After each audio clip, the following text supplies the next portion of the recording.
Hello dear friend, मैं हूं अभिजीत कुमार और आप सबों के लिए लेकर आया एक latest update. CRPF head constable ministerial और एएसआई स्टेनो का जो है एग्ज़ाम कब होगा, उनका फिजिकल जो है टाइपिंग टेस्ट कब होगा, उनका डॉक्यूमेंट वेरिफिकेशन कब होगा, ज्वाइनिंग कब दिया जाएगा, इन सारी चीज़ों के बारे में हम बात करने वाले हैं सीआरपीएफ हेड कांस्टेबल मिनिस्ट्रियल और एएसआई स्टेनो के बारे में।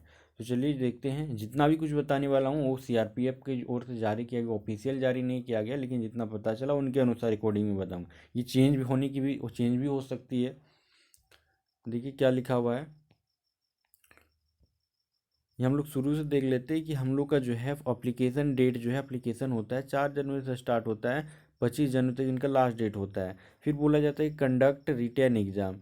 ये एग्ज़ाम कब होगा? नहीं, एग्ज़ाम होता है 22 फरवरी से 28 फरवरी तक जो है एग्ज़ाम होगा। किनका? ना सीआरपीएफ का। इनके बाद बोला गया है कि इनका रिजल्ट कब दिया जाएगा। देखिए लिखा हुआ है कि declaration of result of written exam and submission of result. तो रिजल्ट जो आपका 31 मार्च को, लास्ट फरवरी में आपका एग्ज़ाम तो होता है, लास्ट फरवरी तक 28 फरवरी तक। उनके बाद आपका रिजल्ट जस्ट एक महीना बाद, लगभग एक महीना बाद, यानी कि 31 मार्च 2023 को रिजल्ट आपका दिया जाएगा। रिजल्ट देने के बाद कुछ ज़्यादा टाइम नहीं दिया जाएगा आपको, फिर जो है एडमिट कार्ड जारी कर दिया जाएगा। एडमिट कार्ड का डेट दिया है किसके लिए? है ना, टाइपिंग टेस्ट के लिए, स्किल टेस्ट के लिए 10 जो है अप्रैल को आपको मिल जाएगा एडमिट कार्ड।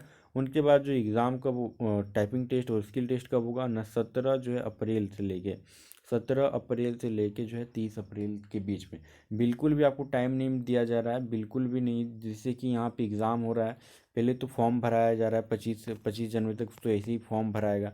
फिर जो है जस्ट एक महीने के अंदर आपका एग्ज़ाम करवाया जाएगा 22 फरवरी से लेकर 28 फरवरी तक।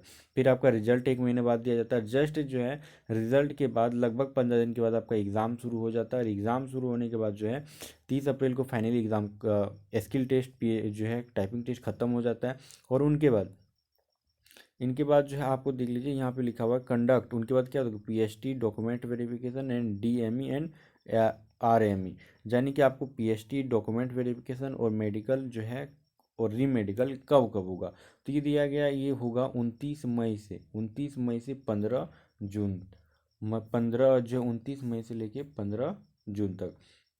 ठीक है, आपका यहाँ पे चलेगा पीएचडी डॉक्यूमेंट वेरिफिकेशन और मेडिकल, ये दोनों चीज़ आपको यहाँ पे हो जाएगा। पीएचडी डॉक्यूमेंट वेरिफिकेशन और डीएमई यानी कि मेडिकल होगा। ठीक है, तो इन सारा चीज़ जो है यहाँ पे बहुत फास्ट करने वाला है इस बार सीआरपीएफ।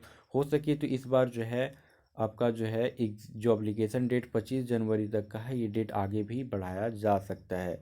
क्योंकि जो है आज का ही एक अखबार में दिया हुआ था कि हेड कांस्टेबल पर 3 वर्ष की छूट देने का आदेश दिया गया है। जो दिल्ली उच्च न्यायालय उनकी तरफ से ये दिया गया था, सीआरपीएफ को बोला गया था कि 3 साल को जो है ऊपरी सीमा में छूट दिया जाए।